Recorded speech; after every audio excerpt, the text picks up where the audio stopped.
Hello and welcome everyone to this webinar, which is brought to you by Circle, which is the Canada-India Research Center for Learning and Engagement at the University of Guelph. My name is Bharat Punjabi. I'm an adjunct at the University of Guelph's development program. I also teach at the University of Toronto's Monk School of Global Affairs. So this webinar is titled, as you would have seen, Viral Practices, Viral Times, Jugaad as Logistics, which looks at the kind of logistics of, at the kind of dynamics of informality in the context of the current pandemic. I also would like to give you all some kind of introduction to Circle, which is a new center here at the University of Guelph. And it's a center which is focused on developing showcasing, advocating, catalyzing a kind of respectable and equitable dialogue between Canadian and Indian researchers on complex and emerging global issues. So today's seminar, I would like to introduce the speakers to you. They come from India and the UK, and Dr. Amit Rai, who's a reader at the Queen Mary College, University of London, in creative industries and arts organizing. Then we have Dr. Shahana Chattaraj, who's Director of Science and Research at the World Resources Institute. And she's also has been affiliated with the Center for Policy Research and has been a researcher on urban informality. And we also have two independent filmmakers from Mumbai, Rachna Kumar and Shiva Thorat, who are going to be part of a kind of section in this webinar which follows the two presentations by Shahana and Amit, and will take us into the kind of methodological issues around researching Jugaad and informality. I'd like to give you all some idea of this kind of structure of the presentation of the webinar rather today. We are going to start with a presentation by Shahana and Amit, and that is going to be followed by a kind of 15-minute conversation method, and then that will be folled by that conversation will be followed by an audience Q&A and discussion. Where the participants who are attending today's webinar can send me questions via text, and I'll do my best to convey these questions to the panelists. So on that note, I'll pass on the kind of webinar panel to, is it Shana who's going to go first, or Amit? Okay, I'm just going to share my screen now. Sure. Thank you so much. And let me see what it's looking.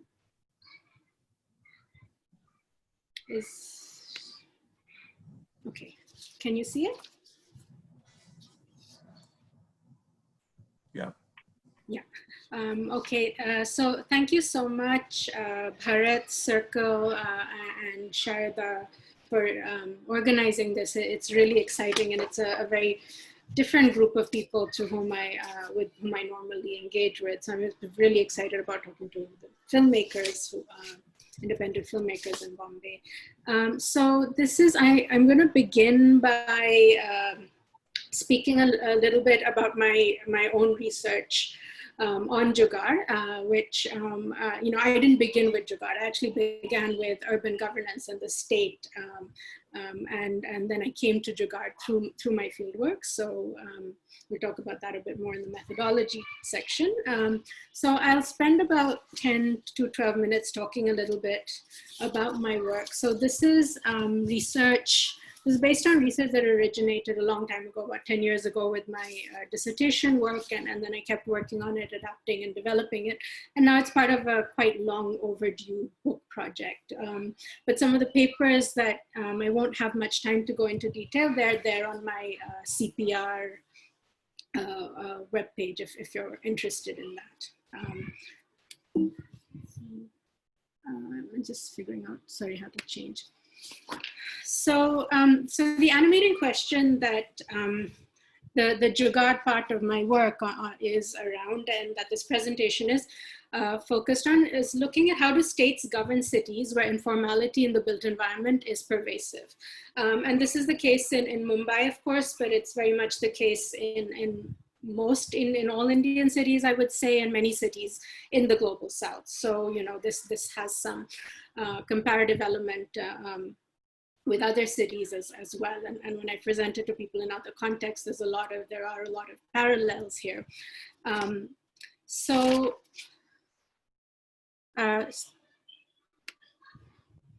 now what I'm going to argue here is that the state governs through practices that can be characterized by Jugaad.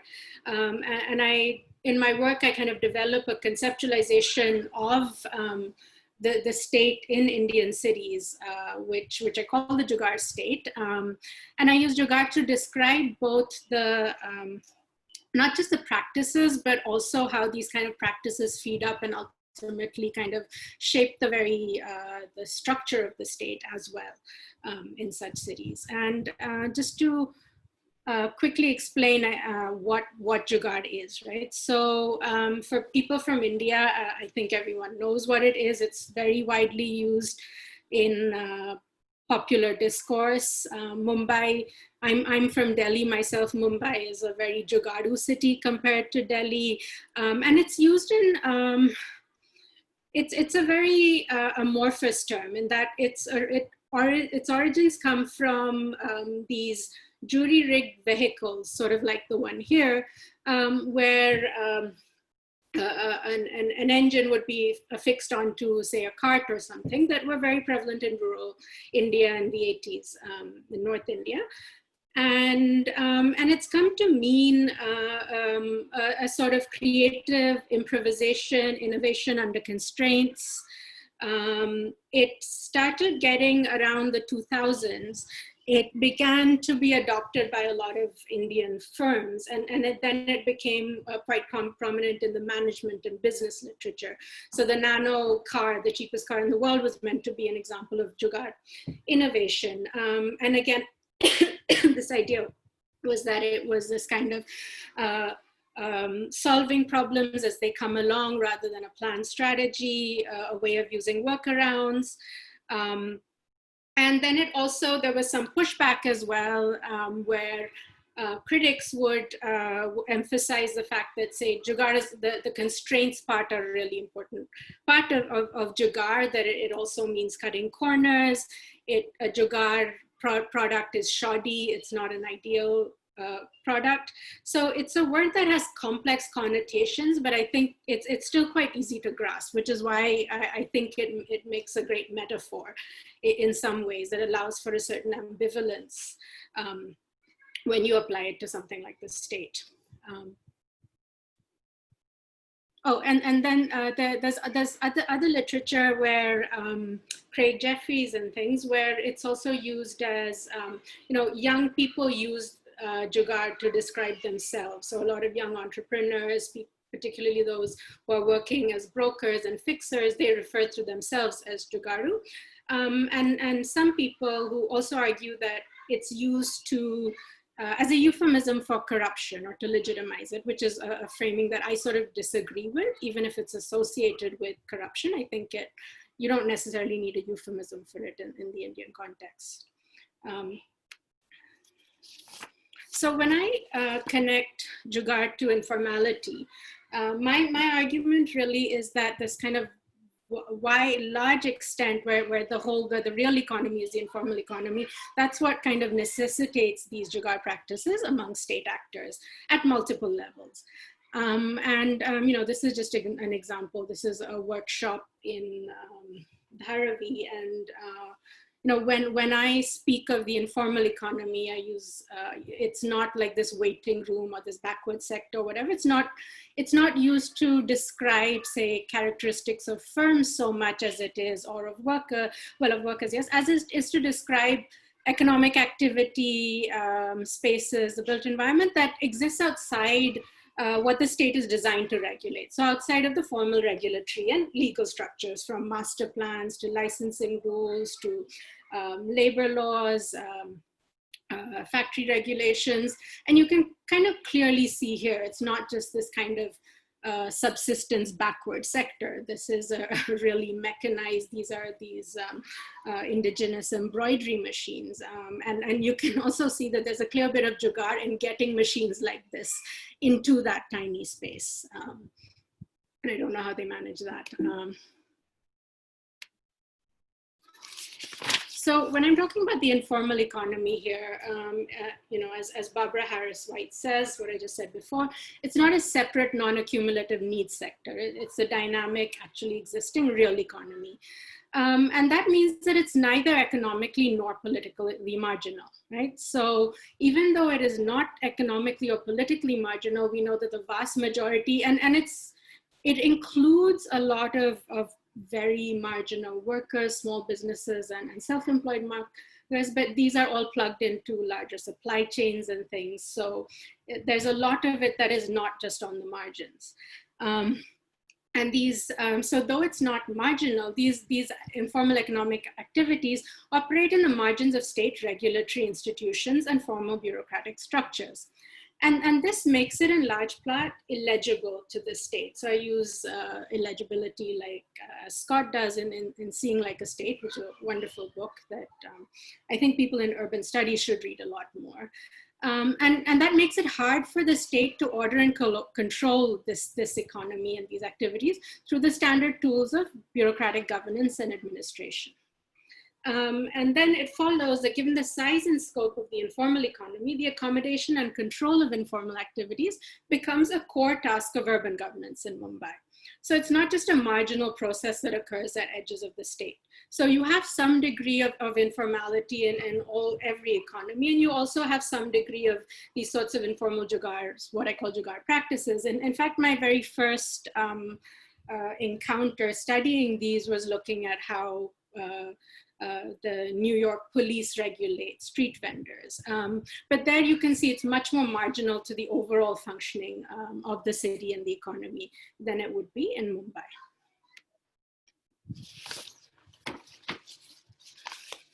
So the way I look at informality, it's not like De Soto. There may be elements of entrepreneurship, of creativity and things, but you know, I look at it like political economy scholars and structural sociologists, where the extent of informality is very much related to the systems of rules and regulations. So it's kind of a product of the state in a way, right? And I argue that Mumbai's widespread informality is a product of the mismatch between the state's formal regulatory institutional structures and the organization of the urban political economy. So you can imagine a system where you have similar sorts of small firms or settlements and things, but where the state is able to kind of redesign or change its regulatory structures to accommodate it in more formal ways, say. Which has happened in I think, say, Latin American cities to some extent. And also, interestingly, to some extent in China as well. So this original work was done in a comparison between India and China. So the informal economy is defined by this kind of Wex relationship with the state. It's useful for firms, of course, and also for states with limited capacity and will for the informants of rules and regulations and for the, say, you know, provision of public goods and services. So in that case, you can see how informality works when people start self-providing, when the state can't provide housing, land, and things. And in such a context, the state, from my observation in Mumbai, it alternately curbs, formalizes, ignores, accommodates, and collaborates in the production of informal economic activities. And it also has this periodic crackdowns and enforcement drives, which are mostly, they're not actually designed to eradicate this, but to demonstrate state power to maintain order and the rule of law.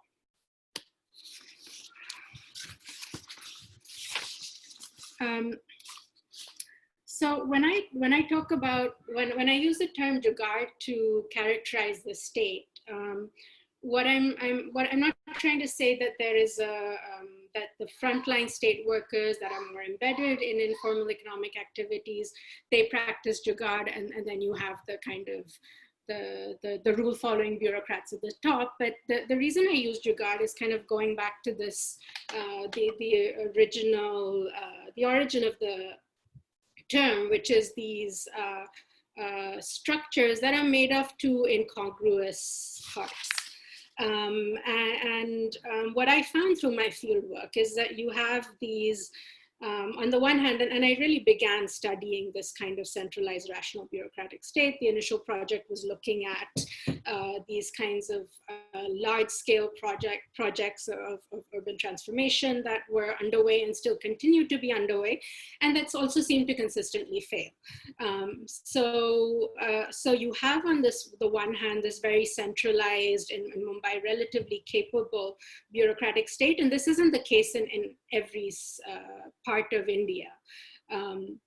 So though informality might actually be something that is pervasive, this Jugaad state structure, I started doing some field work in UP and things, you don't see a similar kind of state structure.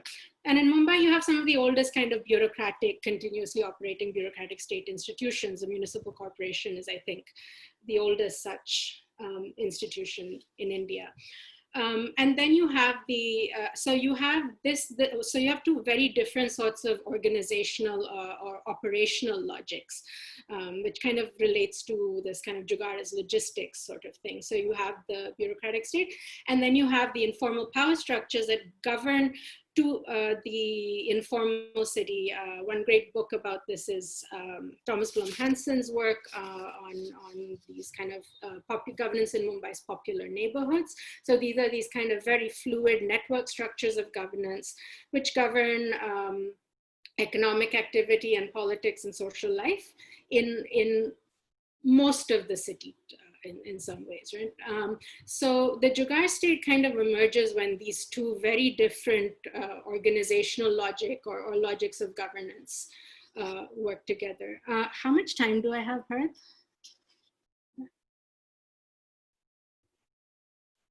You have about 2 more minutes. Okay, all right.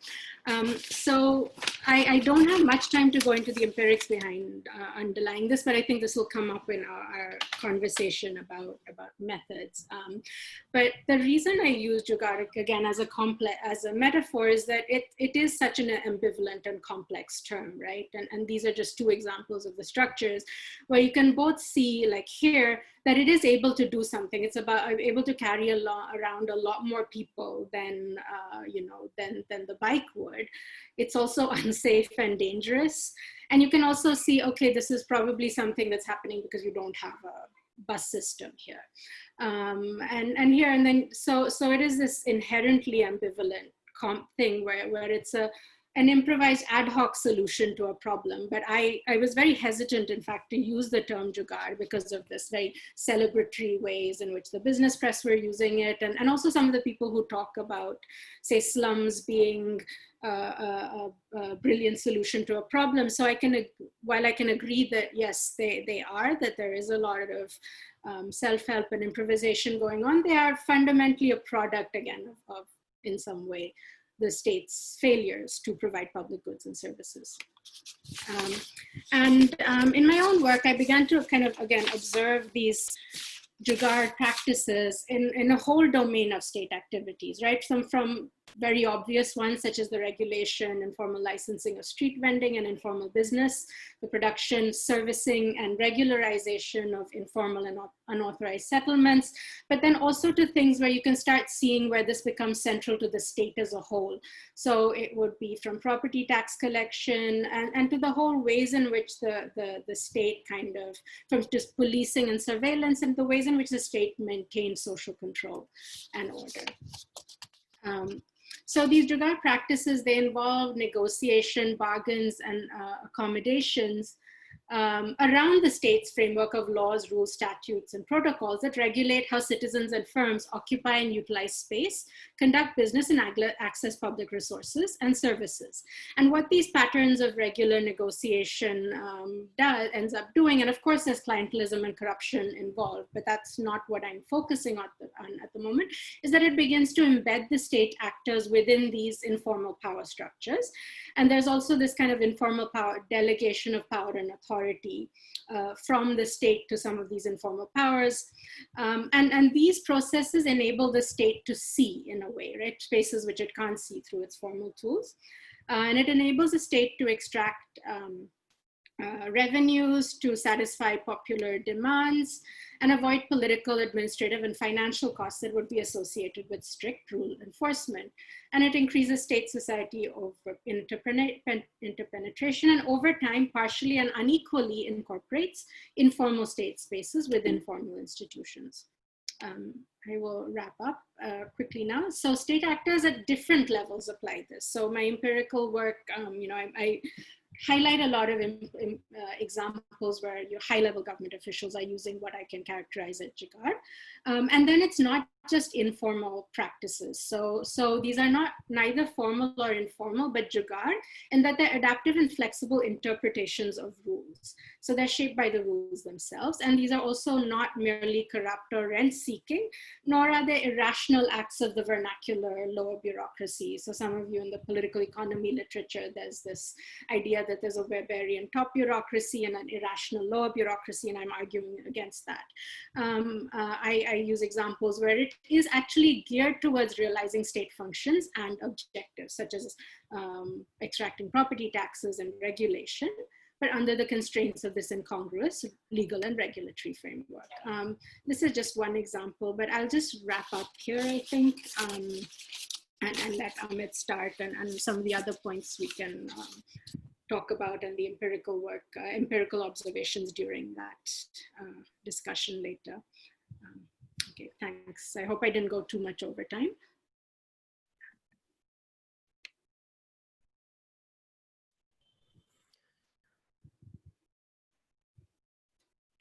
Thanks, Shahana. I wanted to thank Sharda and Bharat and Heather and everyone at Circle for the invitation. I'm really looking forward to the conversation. Can all hear me all right? I hope, yeah.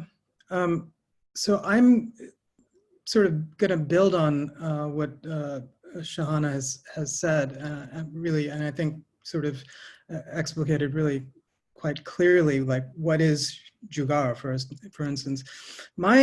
I came to Jugaad through film and media. And I first heard the term Jugaad while I was doing anthropological research in Delhi, and how the term was being used in a mobile value-added firm that had just, it was a new startup based in Noida, and how the term was being used very, very commonly amongst the people who had to produce content for this firm. So they were using it a lot. And so my first sort of engagement with it as a sort of serious kind of, oh, what is this phenomena, Jugaad, really came at that moment. I'd of course heard it before. It's an old term, and I have this theory, and I haven't been able to sort of prove it or establish the truth of it, but Jugaad is a word that, although is used in Bengali, in Hindi, and Punjabi, and is common pretty much throughout India, the word I think actually comes from the Portuguese jugar, which is to play, which gets me into a whole nother question, and that is the relationship of Jugaad to authentic Indianness. This is also one of the things about Jugaad that is common to the discourse in India. Is there something about being Indian that almost requires us to practice Jugaad? Well, I wanted to sort of highlight the fact that that Jugaad itself really problematized what is authentic. So in that sense, I'm turning to Jugaad, and I have turned to Jugaad with my collaborators, Shiva and Rachna, who I'm really I'm happy that they're here today, and thinking about Jugaad as a social practice. thinking about it as a contested social practice. And insofar as it is, it's also therefore involved in various kinds of inequalities and relations of power in India today. So as a sort of general kind of practice of working around obstacles, this is, I think, in my thinking and in the work that I've done, not only in this past book, oh gosh, I forgot to start sharing yeah, I'm gonna start sharing, sorry. Oh gosh, hold on.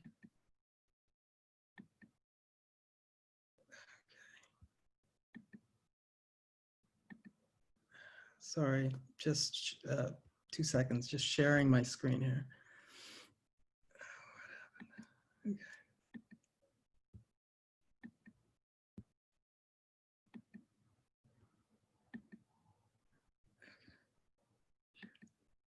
Right. I totally forgot that I had a PowerPoint. It's really interesting. Oh, yes, and there's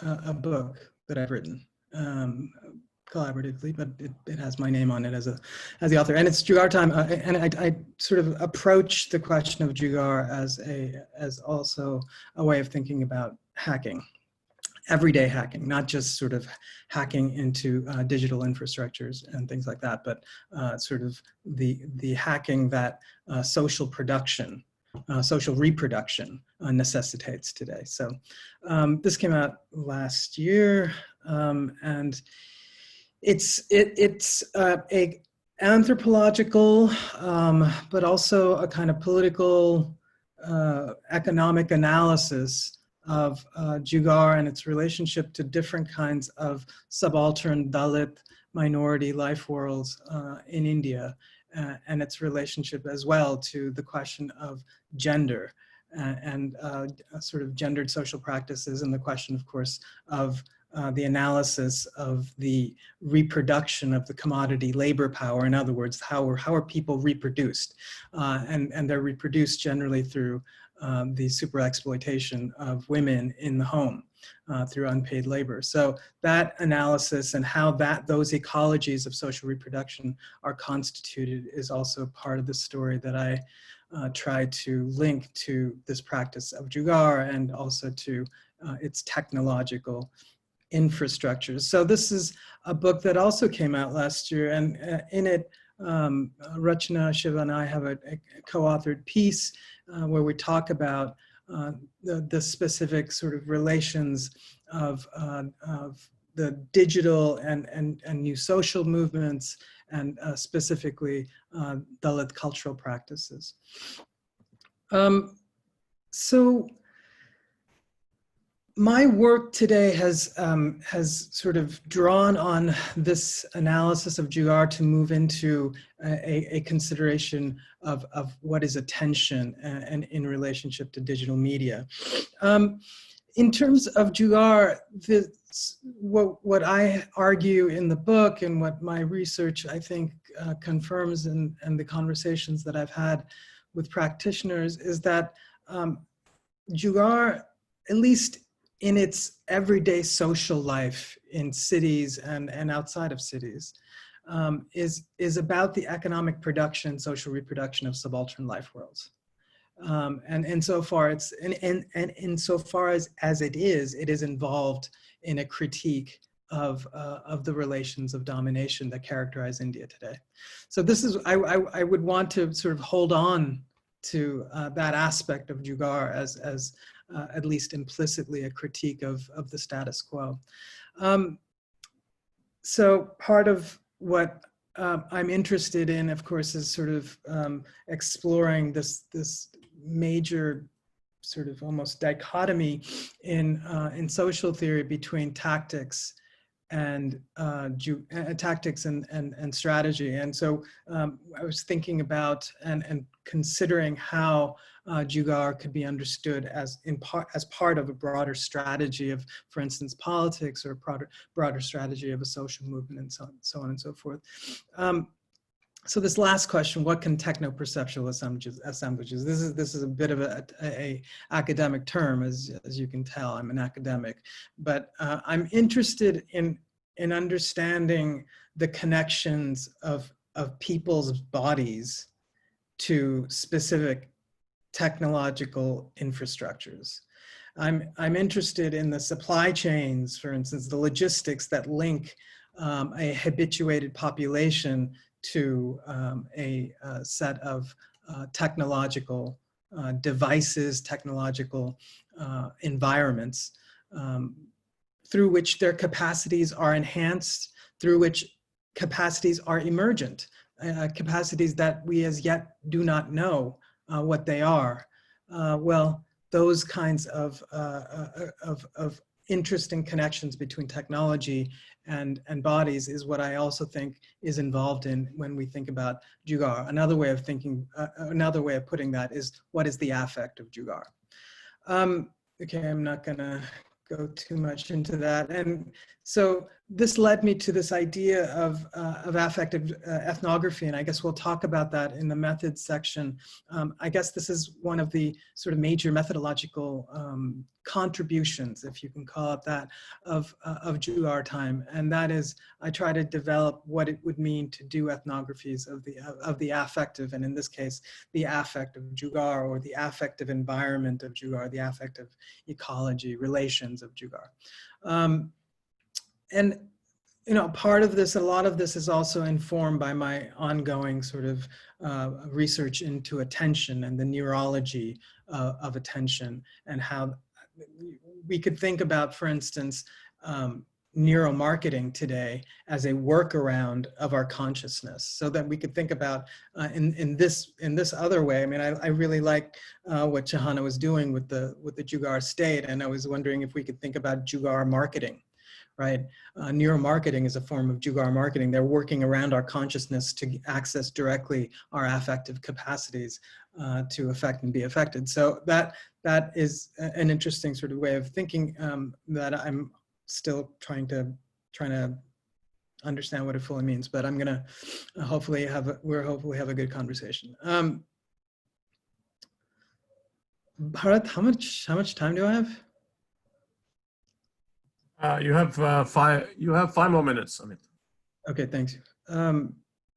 So as I was saying, that in our analysis, and in my analysis, Jugaad is linked to specific regimes of power, class, and caste exploitation and domination. In other words, Jugaad is part of what I would call a social synthesis. Following Alfred Sonretal, I would call it a social synthesis. It's a synthesis of habits. It's a synthesis of networks of communication, and through it, new forms of conviviality also emerge. I'm interested in the book in thinking about Jugaad and commoning practices. What is commoned through Jugaad? Is there a kind of sort of revolutionary becoming happening through Jugaad? Is it a way of sort of signaling without directly signaling to others who might listen that there is a way of working around the status quo, and in other words, there is no reason to accept the status quo. So that to me is interesting as well in Jugaad. So sort of drawing on Latour, I'm moving very quickly here. Latour brings up this idea of care. What would it mean to care for Jugaad? And what care would mean, matters of care, matters of concern, rather than matters of fact. Well, what does it mean to be concerned about Jugaad? I think for me, that it initially sort of was linked to an analysis of what I would call subaltern life worlds in India.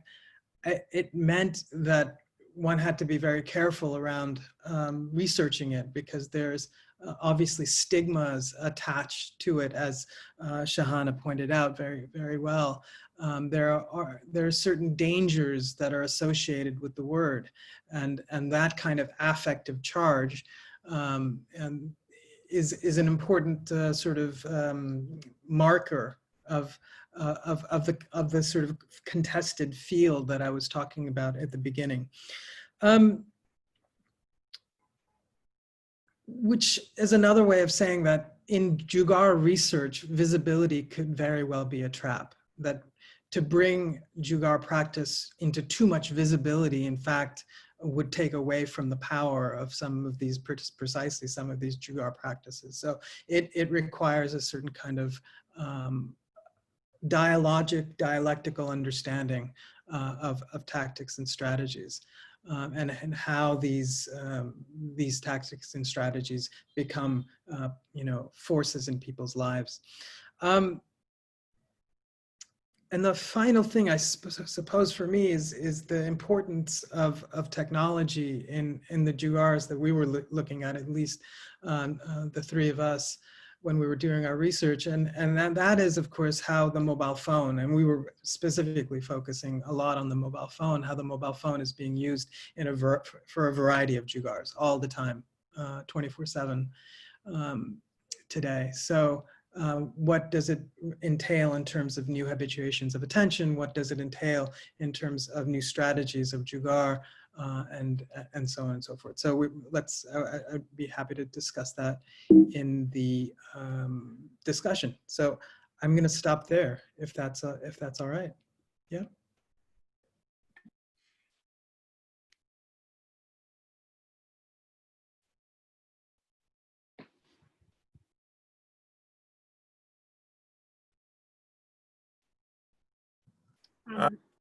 Thank you, Shahana and Amit. Now, so the way we are organized this webinar is that the next 15 minutes are going to be focused on a kind of discussion on the methods Jugaad researchers use in the field and in their ethnographic work, as Amit just elaborated. And this conversation is also going to include our two participants from Mumbai, Rachna Kumar and Shiva Thorat. So I'll open up the kind of webinar for that discussion on method. And following that will be, our Q&A session, which I wanted to kind of,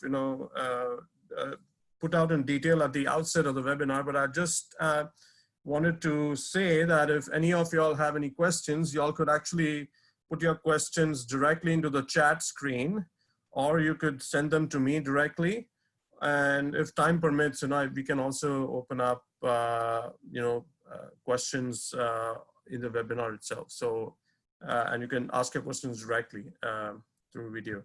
So on that note, can we just open up the discussion on method? Amit, Shahana, Rachna, and Shiva.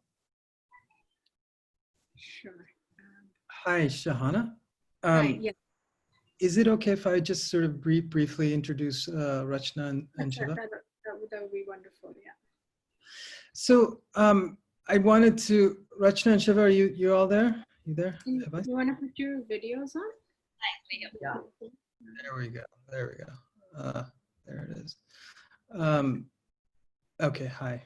I want to introduce Rachna Kumar and Shiva Thorat, and I wanted to thank them again for participating, and also just for all the amazingness. I just wanted to introduce that we were working together around two sort of different projects. One was specifically linked to the mobile phone and the mobile phone ecology, and the other one was to the smart city. And what is the smart city in relationship to Jugaad, things like that. Shahana, how do you want to do this?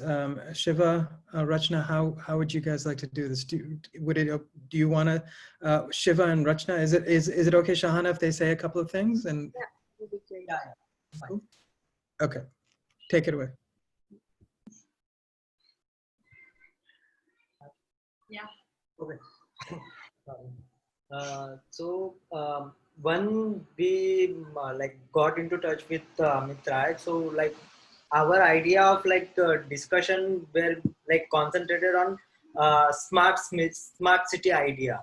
So smart city idea, when people call something like smart city. So smart city basically what Mumbai, what kind of things are there, what kind of mechanism are there, what are the industries. But one we miss very important point of being a Mumbai, like be Mumbai or whatever kind of thing that call is city or habitual space. So that has like very interesting history. That history is basically like before the Maratha dynasty, there were actually no recognition kind of thing for Bombay. When British came to the India, then they made Mumbai as a harbor. When it become harbor, the industries again increased a lot, and people migration got into in that kind of thing. Like migration has another kind of connotations and perspective over it, but what people were when they were living their villages or very kind of rare places of like rural places of India, they are when they are coming to the Bombay, they have one expectation. They have only one expectation that like how can they will be survive. Okay, after all of these things, so like when people are coming to the Bombay and they have expectation like how like roti to mil jayega, like they will get bread at least at the end of the day, and then everything become that kind of subaltern kind of thing. But here also like Bombay, it's not just Mumbai or like its place. It has actually like a lot of various cultures. When you go to the Dharavi, you will see the like all of the South Indian cultures, and when you go to the part South Bombay, there you will see like kind of Gothic or like a medieval part of feeling.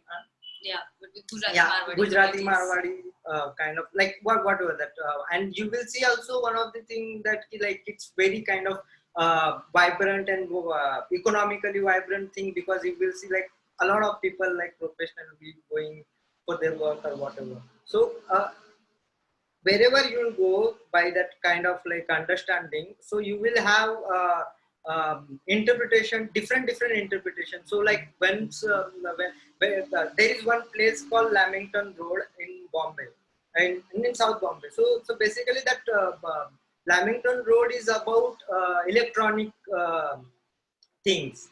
All the electronics things you will get it there, and the word Jugaad, like you can hear a word Jugaad there like a lot of the time, because electronic, and the place is like you can get every kind of like computer, every kind of radio, every kind of like camera, every kind of like different, like you will see the this cable things, what is DTH, whatever DTH, those kind of things also, like you will find like a lot of things there, like, and there are like one thing you get in a one place, and another thing you get in another place. So people just come like gather it together and make that product, and you will see as a brand product Brand we new are product. getting. So like that's what the Lamington Road is like. Their Jugaad is something else. Like their Jugaad is like fixing things, or kind of people are coming in like getting fulfilling their needs, whatever demands, electronic demands they have. But when you go to the little bit like behind the Lamington Road, there is like Kamatipura. So the word Jugaad is different there. Kamatipura is red light area, famous red light area of Bombay. So like their word Jugaad is something else. When you come little bit down at the Dharavi Matunga Sayan place, where you will have another meaning for the Jugaad. So it varies. It varies. It's basically the part of that social practices people are living. So that's what interesting thing I got into when I worked with Amit Rai, and he's very open up, like whatever mistake you will do, you'll say yeah. So it went further. Very nice, very nice. You have done good work. So encouragement. There was no mistakes. It was just one continuous multiplicity, my friend. Rachna? Yeah, so I'll also talk a little bit about the experience of doing research on Jugaad. So when I joined the project, we were specifically looking at smartphone ecologies, at mobile phone ecologies, and the smart city and the idea of the smart city. So when we started collecting data, like there were two questions that were common to everybody. What do you think is a smart city? And to these, the answers were mostly, oh, smart city is, it was like this idea of a dream city. A smart city is basically a dream city where everything is connected through your smartphone, or like where all these services are available through a tap of your mobile phone. Like you want your groceries delivered, you want your beauty salon delivered at home. It's just all a click away. And the second question was, do you think the smart city is for everyone? To which the answer was almost always no, it's not for everyone. I mean, it's only for people who have smartphones. And even if you have smartphones, that doesn't solve your problem, because there are, like if you want to order a Swiggy, for example, Swiggy doesn't order everywhere in Mumbai, especially not in the slums of Mumbai. So you can't, like, even though you have a mobile phone, you don't have access to some of the apps. So no, the smart city is not for everyone. So in that sense, I understand Jugaad as, so how do you hack into the smart city? Ways of hacking into smart city. So one of the people we interviewed was this young boy called Sabri, who wanted to be a video editor, and he couldn't afford a Mac. So he just did what every other kid in his area does. He assembled a Mac at home and, started editing, and like he's earning money through that. And in a more indirect sense, it also means people like this other guy called Ninish, who used to live in the suburb called Vashi, where Shiva and I are also staying right now. How he had a job at TCS, but he's a school graduate, like he's a school passer, doesn't have a college degree. So in that sense, a Jugaad is how do you get like a job at a corporate without the required certificates, and like, so that was Jugaad for us. And and what we were understanding mostly was the relationship through their phone, through the apps, through most of the apps. And one of the apps that came up a lot was Insta, Facebook, and now recently TikTok. So TikTok is not a Jugaad, but TikTok is a platform, and like how you get access to these platforms and how these content creators. So you guys must have heard TikTok was banned very recently in India, and one of the very interesting things that got my attention was there was an interview done by Brute with some of these stars, with these TikTok stars, about how they're feeling about the ban. And so they all were saying things like, and they have like millions of followers, and they create content on a daily basis that gets like millions and millions of views. So, and they probably even earn money through it. So the only reaction was that, like, we're really sad. This is like a means of living for us and we can't do anything about it. But I guess if our country needs this, if our country thinks this is the right decision to make, then we support our country. So, how nationalism is also getting into this content creation, Jugaadu stardom. Yeah, that's it for me. Great. Thank you both. Shahana, do you want to? Well, maybe I can ask some questions, because it was wonderful hearing this, also because some of my new work is looking a little more at technology and platforms and how they're used in multiple ways. Again, we're looking a little bit at some migrant workers right now, and the digital welfare state and things. So one question I had for Amit was, so I really loved how I think you did really clarify Jugaad, right? Because it is a very amorphous concept, and when you said it's social, when it kind of permeates a society where it does, it kind of makes sense that it's used, I think, across at every level. But I think when you talk about how subaltern groups use it, there's a very different way of understanding Jugaad than in the kind of generic way that we tend to understand it.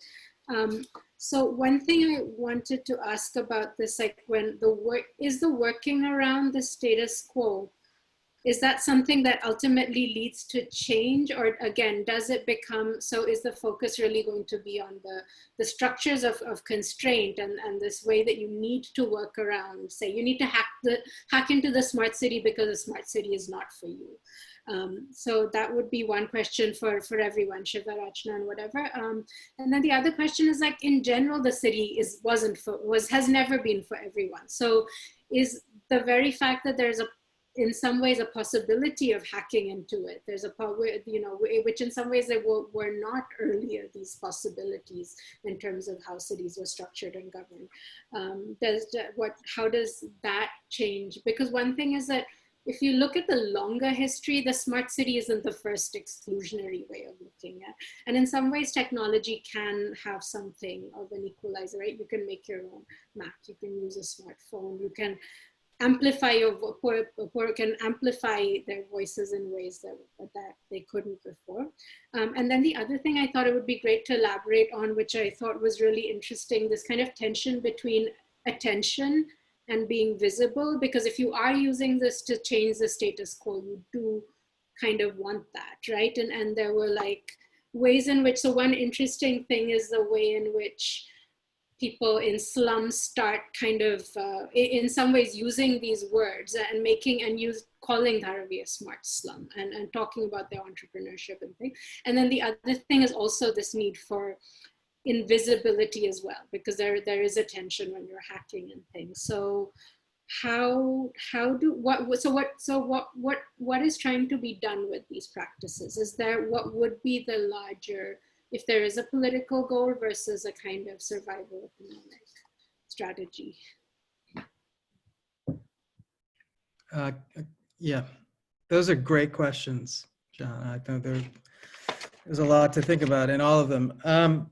I guess what I would begin by saying was that my impetus was to affirm the Jugaru in all of us,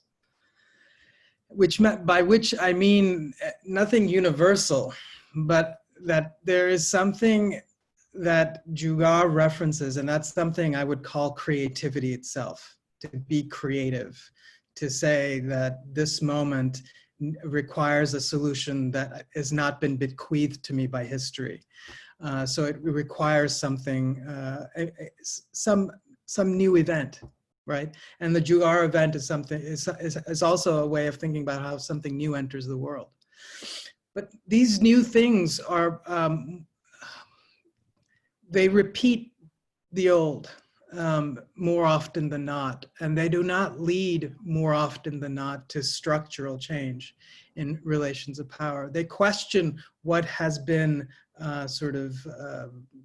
construed as the natural given of all time and things like that. It denaturalizes, in other words, power. This is something I think Jugaad does. It makes power something that can be made malleable. So in that sense, the politics of Jugaad is very anomalous. I don't think there is a politics of Jugaad, and yet, in the book, I analyze different ways in which Jugaad is specifically linked to particular kinds of masculinity in India today, and often a very quite violent masculinity, misogynist one, and so on and so forth. For instance, the use of the mobile phone as in rape. Today in India. So that I think is really important to highlight. I think it's also important to hold on to Jugaad as something that cannot be simply contained within the way we habitually understand power and how we habitually understand action. I think Jugaad is in some ways an interesting special case of agency. It's an interesting special case of agency. So that's one thing I would say. And in terms of your other, I think Jugaad is always operating under conditions of constraint. But what are the conditions for the Jugaad event to emerge? And that I would return to this moment of kind of, there is a political potentiality in every moment. This is what, as I find interestingly, an interesting insight into politics through Jugaad. That every Jugaad is also something that poses the question of what is politics. Even though, and obviously the question is never resolved because it has no resolution, but I think I think that's a question that's posed. But Shiva, Rachna, did you want to? Sorry to interrupt, guys. So we have 4 more minutes left, and then we go into the Q&A, and we can continue this discussion in the Q&A session. Okay. Yeah, go ahead, please. Shiva and Rachna, go ahead. We have 4 more minutes. Okay. Yeah. Thanks, Bharat.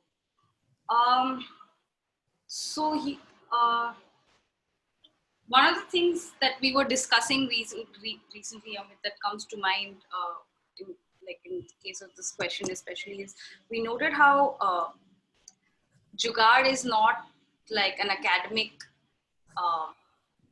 study in itself, though there are academic studies around it, but it's basically a practice. So it's done in practice, and it's how do I? It is like that's the discussion Rachna and me having, because we were like excited to come to this webinar. So what we were discussing basically, like when we were in the field while conducting interviews, we thought of 4 things in our mind, and like these were the personal question that we had from the participants, those were there, and those questions were like, if somebody is Jugaadu, it's related to the status quo also, it's related to the perspective also, and that what politics and what apoliticalness is there. I'll just like clarify one thing after this example also, in that example. So we had 4 questions in our mind while conducting the interviews, like does that person who is doing Jugaad has creative mind? If that person has creative mind, how is he actually planning, executing, and what is actually improvising himself or herself, like to do to finish that task that he got, and somehow he doesn't have access, but he's like trying to fix the thing that way. So after the execution and planning, does he have does that person have the strategy, the tactic of deployment of that whatever that person had made? So the deployment is basically what we see visible, and those visible has another like different connotation, as Shahana also said. So those connotations basically just not the what we can call legal or illegal thing. It is my opinion or like kind of thing for it, but it's also at the what are the ethical grounding are there. Some of like one of the our participants said that he has done some document forgery. He doesn't got caught got caught in that process, but he calls it Jugaad. It is illegal work that he has done, but one thing he says that whatever people have accepted that document or not accepted, people have believe or not believe, that question is not there. He is basically saying that his ethical grounding for that work that he has done through Jugaad is basically he's questioning that he is ethically whatever right or wrong thing in that. Yeah, Bharat. Sorry, and that's what I mean by Jugaad sort of posing the question of the political. Shahana, I had one question. Rachna, did you want to come back in here? Sorry.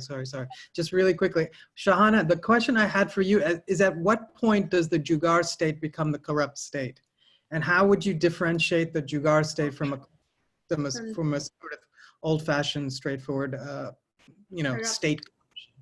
And that's. Well, so I'm trying to differentiate Jugaad practices from, and I kind of argue against. So the idea about, so corruption, it can be a corrupt state, but it does not need to be. So just one particular example that I would use, for instance, right, is when, say that when you're using Jugaad to collect state taxes, right? So it doesn't, the point is that most of that money, or say you're using Jugaad, you're figuring out a workaround. So one is that if you start looking at the laws around what is allowed to be taxed, right? And all structures are, so it doesn't matter. So the state government, now the municipal government figures out that because they're the ones who ultimately have to provision services there. So they need to get money. So they figure out ways in which to kind of justify, say, collecting taxes from unauthorized structures. And in a way, it's a benefit for them. So you start looking at the relations between them. So if you look at, they are not allowed to tax higher levels of government. But when there's central government land or mostly state government land that is occupied and there's structures on it, and then through this process of paying taxes over time and collecting, so maybe they might be pocketing some or not, but at that, it's kind of irrelevant to this conceptualization here, right? Where it would be that they're just pocketing the money and they're not provisioning the services. So it's really, so I really came through this through the empirical work. And then the thing of the clientelism, is it also not clientel, is it just a clientelistic, is you start looking at these network structures of governance. Yes, there is a clear hierarchy, but at some point of the network, what happens, particularly with some of the embedded state actors, they just have so much information and knowledge and political and social connections. They actually do kind of disrupt the hierarchies. You'll have these like senior IS people who just aren't able to change things, and partly because the state becomes so dependent on its revenue generation for these practices. So on that note, I mean, I'm sorry to interrupt again. On that note, on that very exciting note, and no, this is such an interesting conversation on informality, the state, political economy, culture, media, and I'm getting questions on all these themes. And I'm trying to, you know, I've just been spending the last 5 minutes putting those questions down, and you know, from you know, the participants. So the way we are going to do this is you can continue to ask, you know, questions in the chat screen, and I'll be doing my best to convey these questions, ask these questions rather, to the panelists. One question which I think is quite relevant for our times is on the environment, and it comes from Professor Anand, Madhur Anand, who is at the University of Guelph, and she's asking, you know, how the concept of Jugaad can be applied to the climate emergency, and besides, there's a slightly related question from Professor Walton Roberts, who's asking whether if the concept of Jugaad can be seen, or is it relevant to the idea of resilience, you know, which is often you know, used in the environment literature and the climate change literature. There are two other quick questions. I'll summarize some of the questions and then I'll open it up again to, you know, the panelists, and you can respond to them. One being coming from a marketing perspective, you know, how one of our attendees who's from the healthcare sector, how Jugaad can be applied to the digital marketing space. And the third question is whether, you know, there are any explicit literary treatments of the idea and concept of Jugaad, whether in cinema but also in literature. So can I just pose these questions to the panelists? And so what you can do is, you know, you can take these questions one by one and respond to them, and then I'll get down to the next set of questions. Should I? Amit, you want to start? Yeah. Sure, I could. Did you want to start, Shahana? Is that all right? No, go ahead. I just did because right now I'm in the climate change field, which is quite new to me, but no, please go ahead. Oh, then I think you should take the climate. You should start. You should start. Yeah, because so I'll just answer that one quickly, because I think you'll have a lot more to say about the media and literary treatments.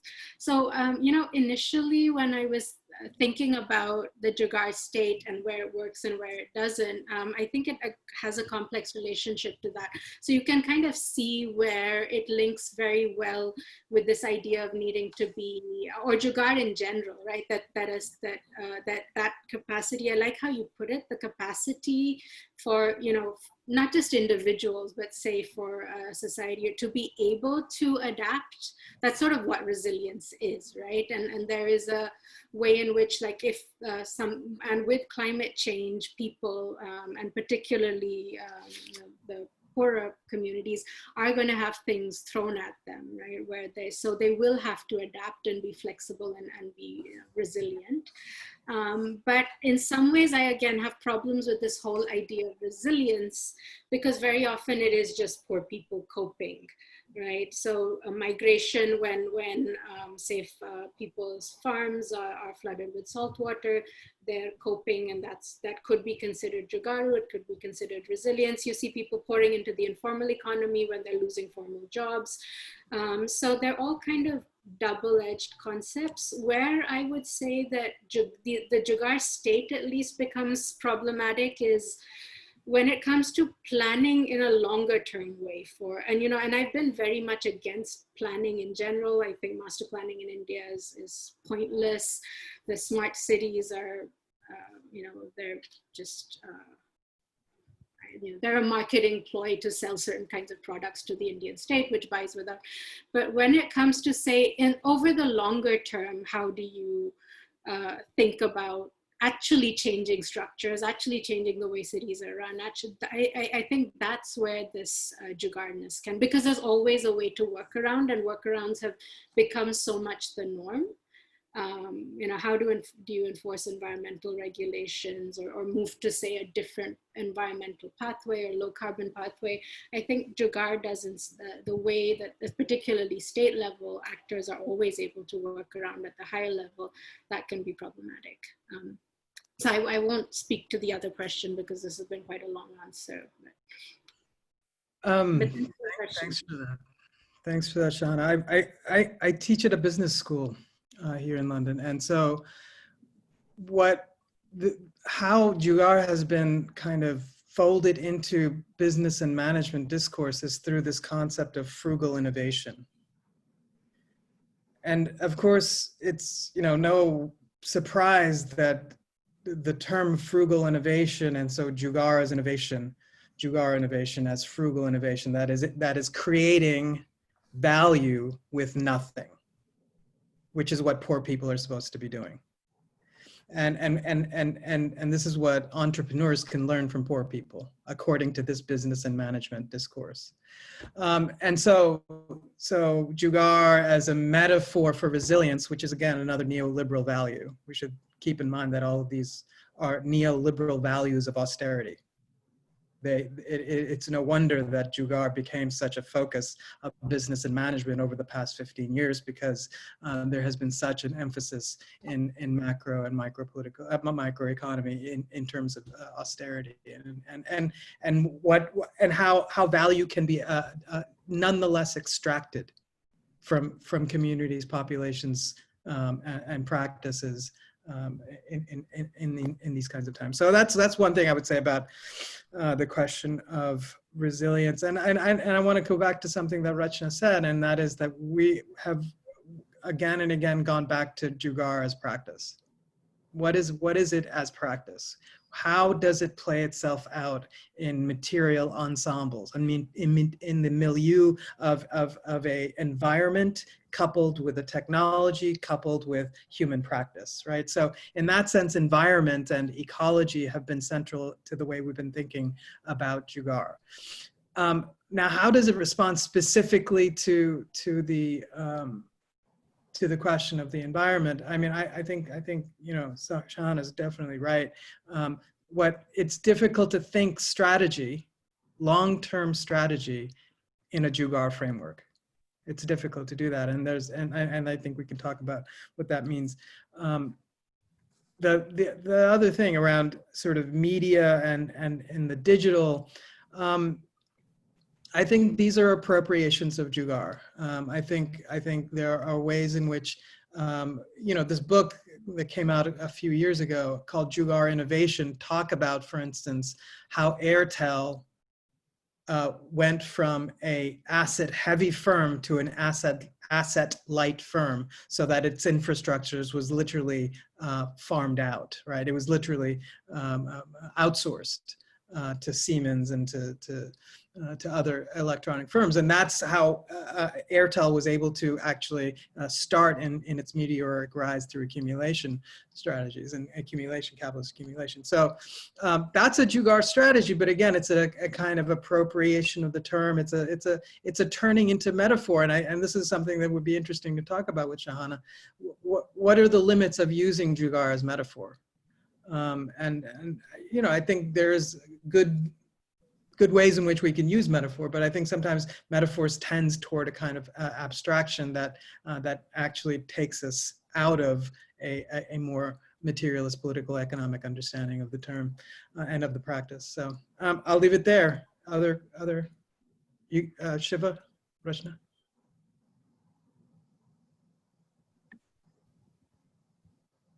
Will we try to stick with like certain kind of like limitation of like what we understand Jugaad and not explicitly let's say, because like it's not like founding or like it's not to like our say to like define it what is like. People will have different names or like meanings or labels to the concept that are created in the thing. I wanted to add into that climate change wala thing where like Jugaad is a human created. It's not nature created thing. Jugaad, it's like whatever, like neoliberal agenda says that it's a frugal innovation. It's their interpretation. But there should be contrast definitions that should be made. So yeah, I think I am going to another discussion. Yeah, so just to touch upon that idea of Jugaad as a media appropriation, like you said, Amit, yeah, it's absolutely that. Like media in that sense is that we were also discussing this concept of abduction that you wrote about in Jugaad time, which is basically thinking about something that doesn't exist and then putting it into action, which is what Jugaad is. So I think that is why it's also harder to talk about it in the long term. Because it's on the spot. Like you're faced with a problem, you backtrack to think about how you can solve this problem, and then you go about solving this problem. And that is Jugaad as practice, and which is very similar to how content creation is also done in media. I myself work in a content company, which is now trying to enter the market now that TikTok is banned in India. So it's an American company. And this is basically what we're doing all day long with video targets and content creation targets and marketing targets. You're constantly jugaading ideas and putting them into play. Yeah. So just to add one thing, like like Sana's like thinking our Jugaad like the corrupt or non-corrupt all a thing. So people like who is doing Jugaad, people already like make them like oh, this is low culture thing. They are doing Jugaad. So that kind of understanding I have faced in during the data collection only. So like people like basically they have threatened me. Why are you calling it Jugaad kind of thing? Like they have like thrown me from their shops. Like you cannot call. Like they were assembling things and like they are calling here and there for the people and they're creating one product. So while like do you call it? When I ask them like do you call it Jugaad? So they thrown me out from their shops. Like that kind of like criminality they. So like it's like corrupted one, but. It's ethically not correct. Like this is not the right way to do it. Even though you solve the problem, this is not the right way to do it. Well, I would say something about Jugaad and the unlawful, something illegal in Jugaad and that kind of danger in it. But all right, no, I can't even finish that thought. Sorry, Bharat, did you want to? Add one quick thing. Can I just add one point? Sure, go ahead. So I mean, one thing is that of all the people that have appropriated it, the Indian state has not. And they would not want, because for them, they do look down on it. They would certainly not like to say that this is in any way useful they want to be a smart state and a smart city, not one that is compelled to use these workarounds. And so even though businesses have appropriated it.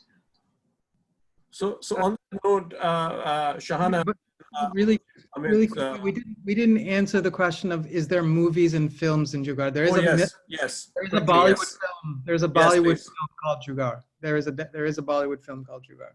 Okay. Thank you. There's a song called Jugaad Shiva can play. Sorry, Bharat. There's a song called Jugaad that Shiva can play later if time permits. Yes. Can I move to the next set of questions? We got to cover all the questions which some of the attendees have asked. So taking off from Shahana's point, Craig Johnson has a question on whether, given the example of TikTok recently and its banning by the Indian government, other examples of states actively controlling or undermining Jugaad?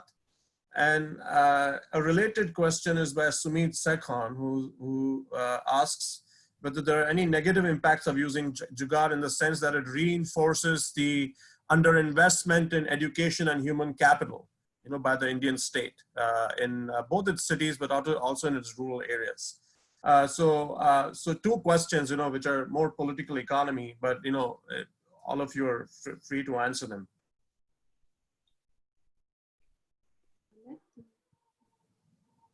Go ahead. Shahana, do you want to go ahead? Sure. Yeah, so let me answer the first one. Yes, so I do think they're very negative connotations, and I was very hesitant to use it in that particular context because I do think it does assume that people will cope by themselves, and state and public resources can be channeled elsewhere. They'll somehow, and Amit talked about this as well, right? That you can extract value from the poor, that they'll improvise and create and take care of their own problems. So yeah, I think, which is kind of again why, and I guess the way a lot of the kind of sociology, political, it is about abstraction, but that's why it made for a good metaphor, because it's not like celebratory in the same way, right? It has these good and bad sides. The other question, Bharat, can you just repeat it? I forgot. So there's a kind of romanticizing of Jugaad which takes place, and it actually only reinforces the Indian state underinvestment in human capital and education, broadly speaking. Yeah. So how do you respond to that? Yes, yes. So that was the one I agree with, except that when you think of the converse of it, so what happens? So one of the things of this is everyone in India, Jugaadu, and I would say the one group of people that don't necessarily. So I think elites definitely are, because they can work around rules and whatever or they have to control things, like they're using these strategies. There's a small group of middle class people for whom the rules do make sense, perhaps, and there's a lot of, and even within the state bureaucracy, there is this move that wants to root all of this out and follow the rules, and they for them, they emphasize the illegality of things. So that, I think that becomes more problematic than the Jugaad. If the alternative is to actually kind of, deepen democracy, broaden state investment, and that's good. But the current thing is this: you have these kind of middle class moral majority that's like, let's get rid of petty corruption, knock down all the unauthorized housing. That is worse. So I think you have to view it in terms of the alternatives. I think the other thing was about TikTok, and again, I'm not sure if I can answer that. What was it about TikTok? That are there other examples? The fact that is it an example of the state kind of actively controlling or undermining Jugaad? Yeah, so I mean, I think it would control and undermine, but again, it depends. So one of the things when I talk about the Jugaad state, a lot of it is about, it's not about making the exception. So some of you in urban studies might know about this kind of, the exception, and but rather about selectively enforcing the rule. So, here the state was fine with TikTok. And I'm pretty sure tons of bhakts have Hindutva folk have been using it to propagate the state's own, or the BJP's own propaganda, but at this moment they decided to ban it. So I think there is a very, and Jugaad, that's another problem in Jugaad, in that it allows for that, right? the tools for control, bureaucratic control, will stay on the books, but most of the time, as long as it's beneficial, you allow it to happen. But there are times where you can crack down on it when it's no longer serving the agenda. Great. Thank you. Yeah, go ahead. Just really briefly, I think wherever there's law, there's going to be jugaad. I think wherever there is a norm and a sort of formal pattern of organization, there will be jugaad. And in that sense, the relationship of the informal and formal is, I think, precisely what is the sort of field of contestation. We should keep in mind, we're talking about an economy that, you know, mainstream bourgeois economists say that is 90% informal, right? So in other words, we're talking about a field of practice that doesn't organize itself around the modern formal and the pre-modern informal binary that is so common to mainstream economics and even political theory. So there's that, and so in that sense we would have to talk about different levels of kind of disruption that jugaad is involved in, different sort of levels in which it actually has effects, and other levels it has very remote kinds of relations and effects.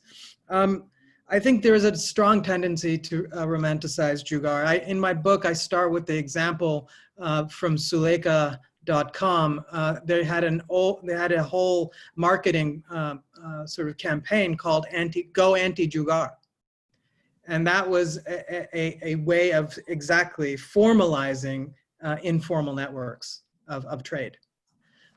So that you see that there is a kind of not only a romanticization of it, but then a kind of turning it into a kind of enemy of state progress, enemy of the developmental state, enemy of the state as such. And we have today in India so many enemies of the state. They seem to be proliferating, and jugaad sometimes is only one of them, of course.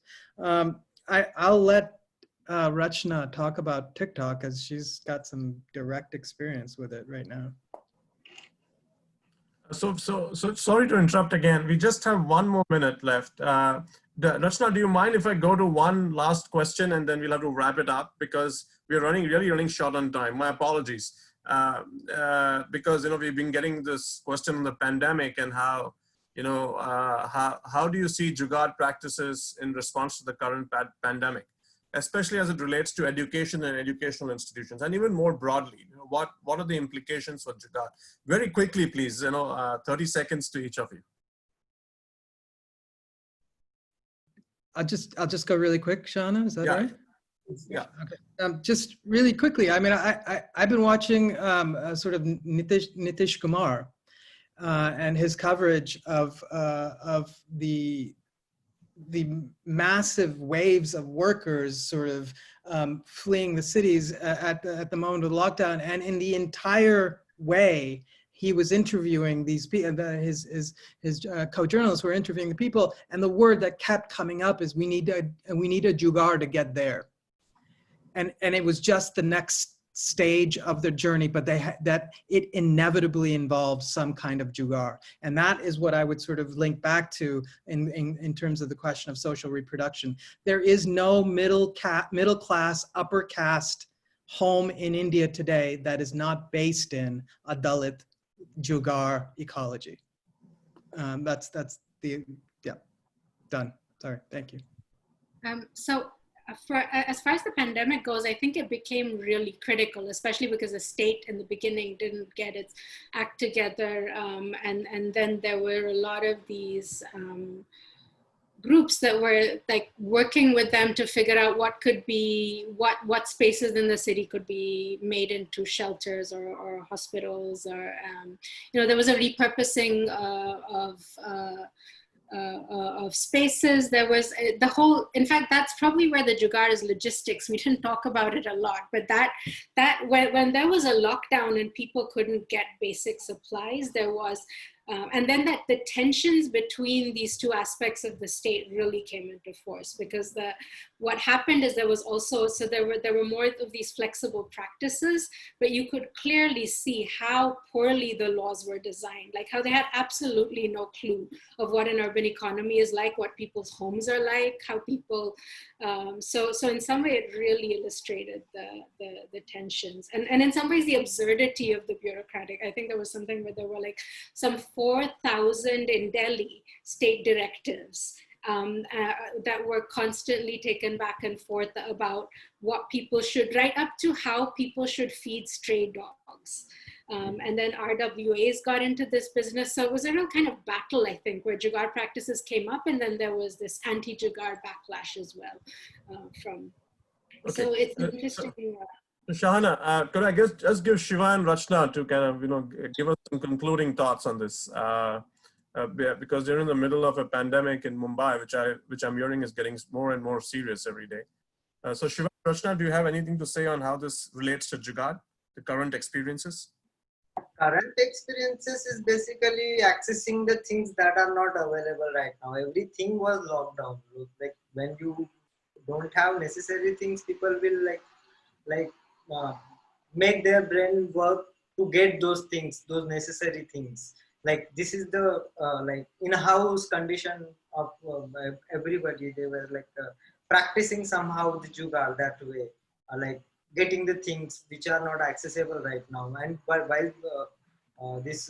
when reverse migration kind of thing, like when people were going out walking thousands of kilometers, and they must be doing something very differently that are not sort of things. Like we can actually able to see we are an actually highway of the Washi village. So we were able to see what people were doing. Like some of them actually made two rubber vehicle wala thing and put their stuff, and then that carrying them what rickshaw, Delhi type of rickshaw, Kolkata type of rickshaw. They it was just like fixing something. Yes. Yeah. So on that note, I just wanted to take the opportunity to thank all of you for taking out the time to, prepare these presentations and, join us for this excellent webinar. I'm getting great commentary here on, how everyone has liked it a great deal. And I also hope I did justice to all the questions. So on behalf of Circle, which is the Canada-India Research Center at the University of Guelph, I also wanted to inform you all that there's going to be a seminar soon. We don't have a date as yet, by Dr. Irudaya Rajan, who's a very distinguished professor of development studies in Trivandrum, and he's going to be talking on India's migrant crisis. So it's going to be on the 22nd of July. I just got a text, 22nd of July, and there'll be details sent out to whoever is on the list with Circle. So again, thanks to all of you, and thanks to the technical team, and to Sharda Srinivasan, and all the panelists again, and the everyone else who's attended the seminar today for making this such a great and wonderful and enlightening event. Thank you so much.